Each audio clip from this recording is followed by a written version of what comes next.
comme une eau noire, âcre, envahissante, sournoise, inéluctable, irréversible. L'homme est un animal de conviction, de proposition, de construction, de combat. Le combat d'un homme pour ce qu'il offre en richesse au monde est son honneur, sa dignité. Tout humain doit pouvoir poser sa pierre à la construction de la maison commune. Quand ma pierre et ta pierre se ressemblent comme deux gouttes d'espoir en des jours bleus, pourquoi ma pierre ne pourrait côtoyer la tienne? Pourquoi la mienne ne saurait trouver sa place de force et de cohésion dans la structure de l'édifice? Pourquoi?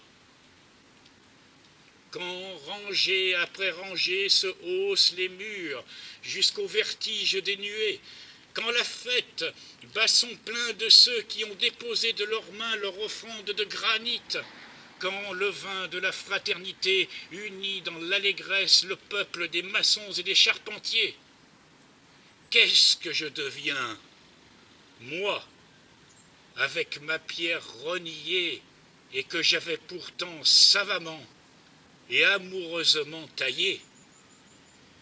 Que deviennent-ils tous ceux que l'on a éconduits au-delà du chantier avec les chiens et les maraudeurs?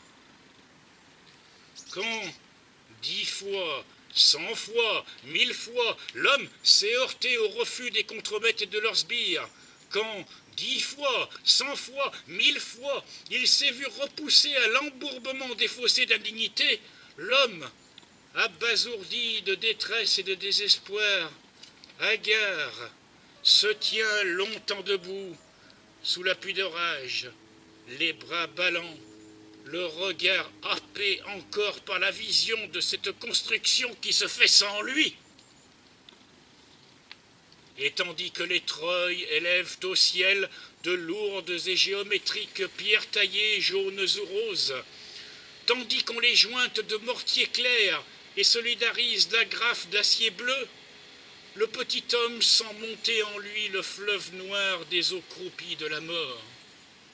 Fleuve lent, lourd, grumeleux, chargé d'excréments insidieux, de restes décomposés d'utopies et de rêves mort-nés.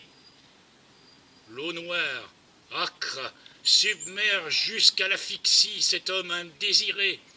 Le poison des eaux noires dilue jour après jour les liens d'appartenance. Rien ne rattache plus cet être à la vie commune. Rien ne rattache plus ce rejeté à l'acte de la vie dans la fraternité humaine. Et cette douleur de l'exil, cette plaie vive du reniement, cette injuste et inexplicable amputation, cet arrachement au corps social, le petit homme dont on a refusé la pierre, les vivra comme une nouvelle identité.